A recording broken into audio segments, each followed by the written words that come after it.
The year was 1700, in the region now known as the Republic of Togo. Tropical diseases such as malaria and yellow fever, prevalent in the area's hot, humid climate, caused high mortality among European slave traders who lacked immunity. The tropical heat made long-term settlement difficult for the Portuguese. The Awe tribes of the West African coast, skilled in ironwork, resisted Portuguese control of their lands through rebellions. By the early 18th century, unable to maintain their trading posts, the Portuguese gradually abandoned the slave trade, leaving behind a significant number of firearms. This newfound freedom was short-lived for the Awe people, as a new evil soon plagued the West African coast.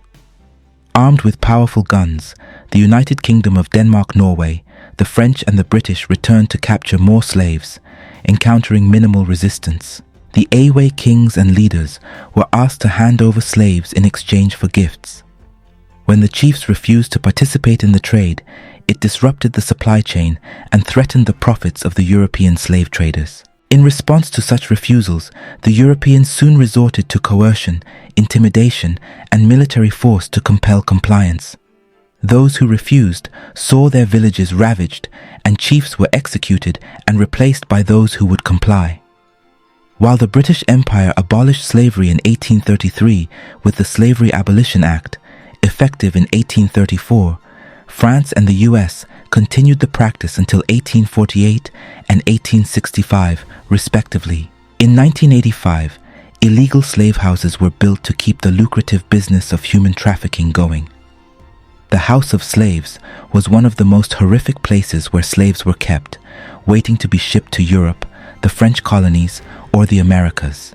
Located 3 kilometers from the Atlantic coast in a once vegetated area, the Afro-Brazilian style building has 6 rooms, a living room, 1.5 meter wide corridors, and a 1.5 meter high cellar beneath it.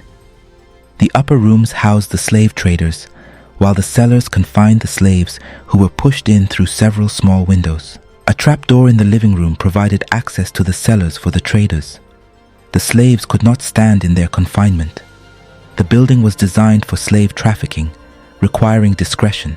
Near the house, on the path to the ocean, is the Well of the Chained, where slaves bathed before boarding ships to the Americas. According to the Awe oral tradition, slaves circled the well 7 times to sever ties with their deities, ensuring they abandoned any supernatural powers that might enable a mutiny. From November 1884 to February 1885, during the Berlin Conference, in a heart-wrenching betrayal, Europeans carved up Africa, arrogantly drawing borders on maps without consulting the Africans, the rightful heirs of a continent where humanity first evolved millions of years ago. The birthplace of human civilization, rich with cultures and ancient wisdom, was dissected like a lifeless specimen. Germany, France, the United Kingdom, Portugal, Belgium, Italy, and Spain, all blinded by greed and devoid of empathy, ignored the connections and lives of countless African communities. The cradle of mankind was heartlessly transformed into a theater of colonial exploitation. Following the Berlin Conference of 1884, Germany established a protectorate over the Awe lands.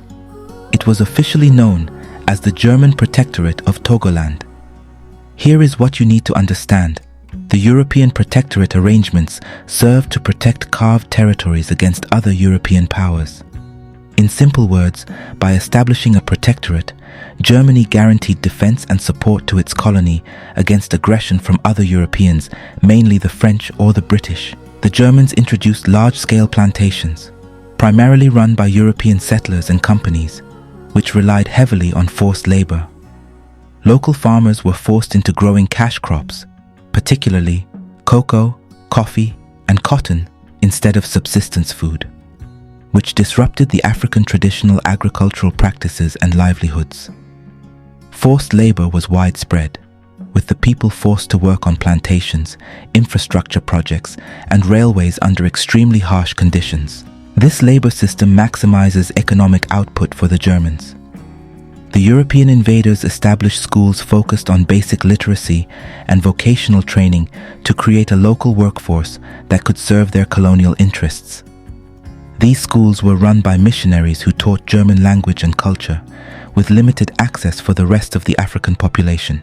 In 1896, the Aways and other ethnic groups in Togoland finally revolted against the German colonial rule. The revolt was driven by grievances over forced labor, land seizures, and harsh policies. The resistance, known as the Togoland Revolt, began in early 1896.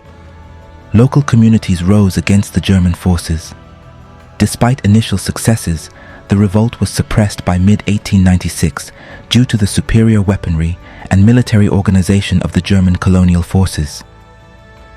The defeat of the revolt solidified German control over Togoland, leading to stricter administration and further establishment of colonial exploitations until the First World War. In August 1914, shortly after the outbreak of war, British and French troops launched a joint military campaign to seize Togoland. By the end of August 1914, Togoland had fallen to the Allied forces, marking the end of German colonial rule in the territory. Following Germany's defeat in World War I in November 1918, Togoland quickly became a target for the Allied forces. In 1919, according to the Treaty of Versailles, Togoland was divided between Britain and France, with the western portion administered by Britain as Togoland under British mandate, and the eastern portion administered by France as Togoland under French mandate. The division of the country between Britain and France resulted in the separation of ethnic groups and families across the territory. The western portion, administered by Britain, included areas primarily inhabited by Aways, Akans, and other ethnic groups. Meanwhile, the eastern portion, under French mandate, included regions inhabited by Aways and other ethnic groups. This division disrupted long-standing social structures and separated communities that had shared cultural and familial ties for generations. Families found themselves living under different colonial administrations, leading to fragmentation and dislocation within the indigenous population of Togoland. The new colonial administrations were no better than the German. Under British rule, British Togoland was administered as part of the British Gold Coast, modern-day Ghana. The country was governed directly by France. The French imposed their language and educational systems. German language was prohibited, and the forced labor system and economic exploitation resumed. Post-World War II, the movement for independence grew across Africa. In British Togoland, a 1956 United Nations supervised plebiscite resulted in the territory's integration with the Gold Coast, leading to the formation of modern-day Ghana in 1957. Sylvanus Olympio and other nationalist leaders organized political campaigns, protests, and negotiations to challenge French colonial policies and demand self-governance. In 1956, the new country was granted limited autonomy, allowing for the establishment of local self-government under French rule. Nicolas Grunitzky served as Prime Minister of Togo from 1956 to 1958. But what the people were looking for was complete independence. In 1959, Togolese women launched mass protests against French colonial rule, demanding freedom and self-governance. The women's courageous actions and widespread mobilization caught the attention of the international community. In 1960, the movement for complete independence gained momentum, and after continued pressure and negotiations, French Togoland achieved full independence on April 1960, becoming the Republic of Togo. Sylvanus Olympio became the first president of the newly independent republic, marking the end of colonial rule and the beginning of a new era for the Togolese people. What happened next is France's cruel manipulation and control of Togo, leading to the creation of the most brutal, secretive, and powerful dictatorship in Africa.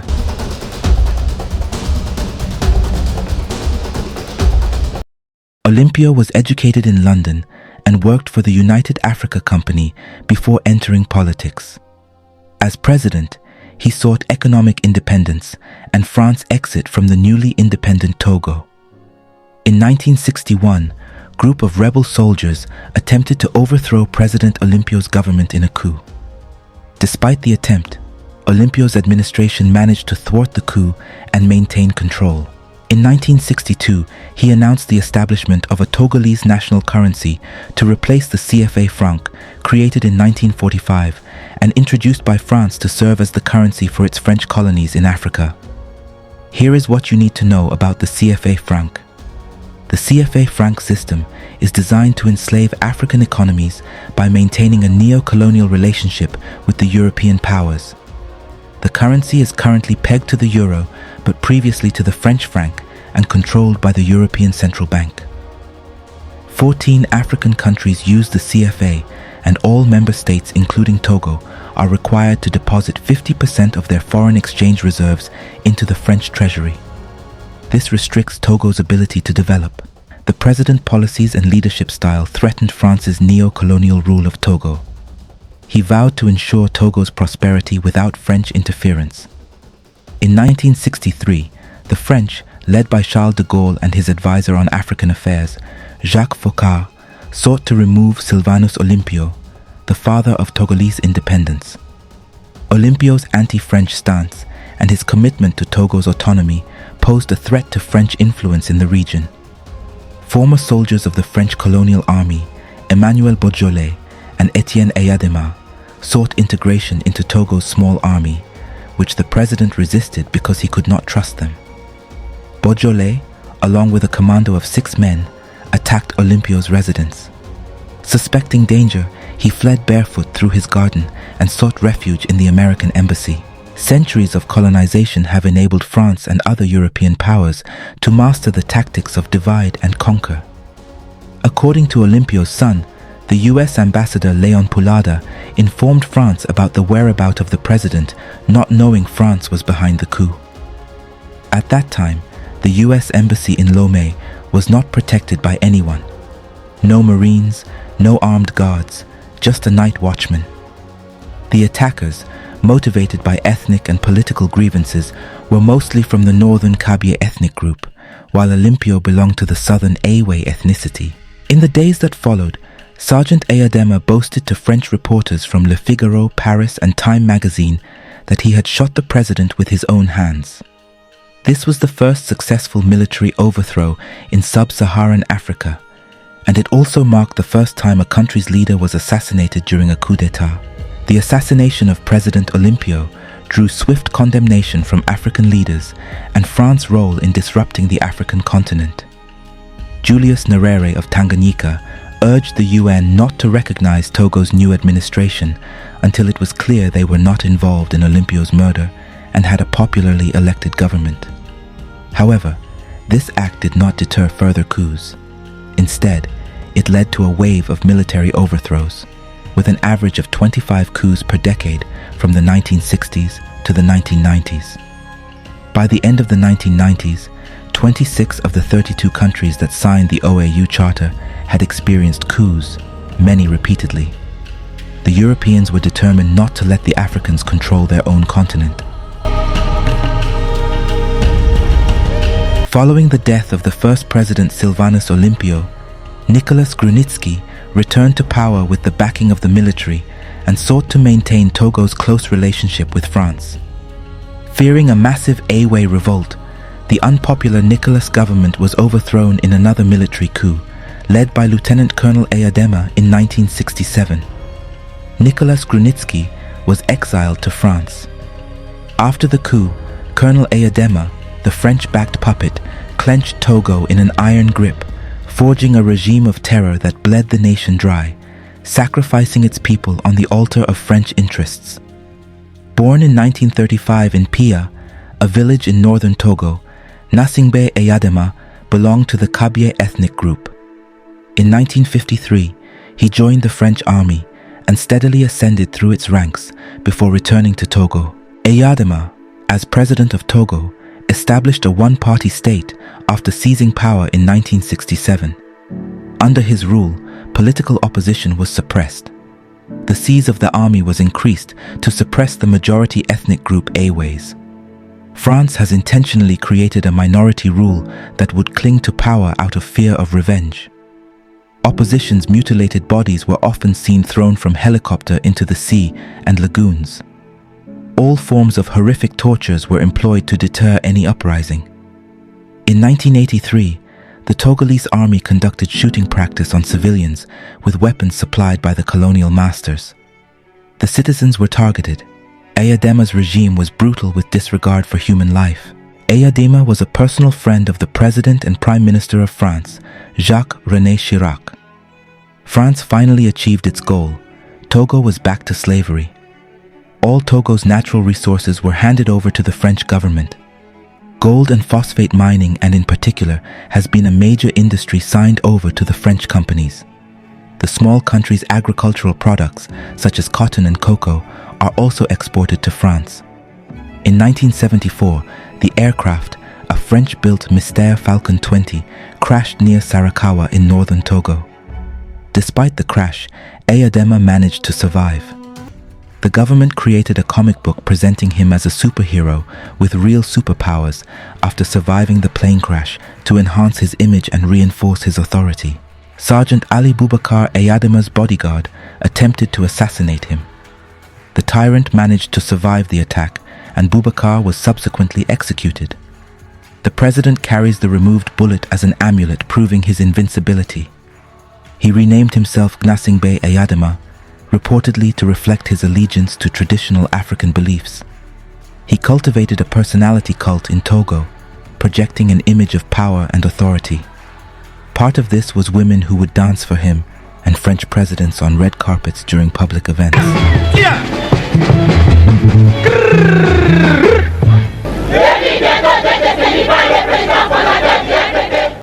But the people did not give up.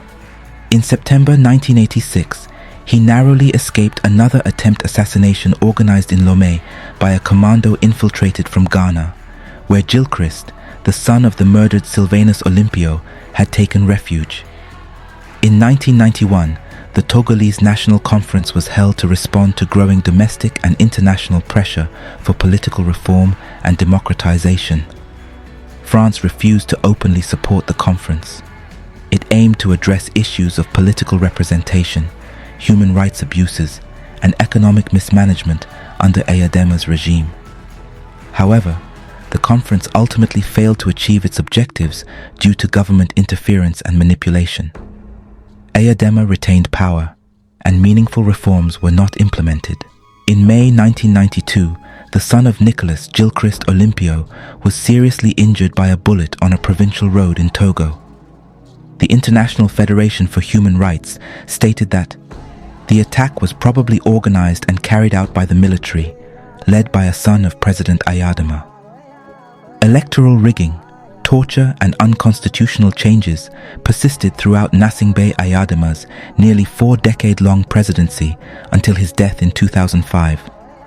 At the time of his death, he held the title of the continent's longest-serving dictator. Faure Gnassingbé assumed power in Togo following the death of his father in 2005. The transition occurred under controversial circumstances, as Faure was installed as president by the Togolese military, bypassing constitutional procedures and sparking international condemnation. Eventually, under pressure from regional and international actors, Faure Gnassingbé agreed to hold elections, which he subsequently won in 2005. Despite the legitimacy of the electoral process and allegations of irregularities, violence, and intimidation, France and the European powers recognized the son of the tyrant under the pretext of stability in Togo. Under President Faure's regime, during the solar eclipse in 2006, the Togolese government prevented people from witnessing the rare phenomenon. Helicopters patrolled the capital city, hovering overhead to deter the population from venturing outside. It was all about control and intimidation. The suffering of the Togolese people just won't stop. Faure won subsequent elections in 2010, 2015, and 2020, extending his tenure in office. He served a total of 4 terms as president of Togo since 2005. The conflict in Ukraine and the rise of China have reshaped global power dynamics, leading to a decline in European dominance over Africa. In response, Sahel states have united to challenge Western colonial influence, sparking a wave of decolonization and self-determination across the continent. The US and its allies accuse Russia of instigating this revolution. Sensing impending revolt, the Togolese government orchestrates a constitutional coup to prolong its familial rule and safeguard French interests in the nation. Africa's embrace of China comes from its recognition of China's technological and infrastructural advancements on the continent. Chinese investments have driven significant development projects. The Chinese have earned the African respect. Similarly, the Soviets' historical contributions to African decolonization cannot be ignored. The Soviet military support and resources from Egypt to South Africa have empowered African nations in their struggle for independence. Both China and Russia's roles in Africa highlight the complexities of international relations. One thing for sure, they are far more humanistic than the West has ever been with the African. The resistance against France's unwavering support for the Nasingbe regime in Togo is reaching a critical juncture. The determination of the Togolese people to resist and persist is unwavering. The oppressive grip of the Nasingbe family, supported by French interests, is being increasingly challenged by the voices of the Togolese populace yearning for change. It has become evident that the people of Togo are committed in their quest for liberation and self-determination. The struggle against oppression will continue until the aspirations of the Togolese people for freedom and equality are realized.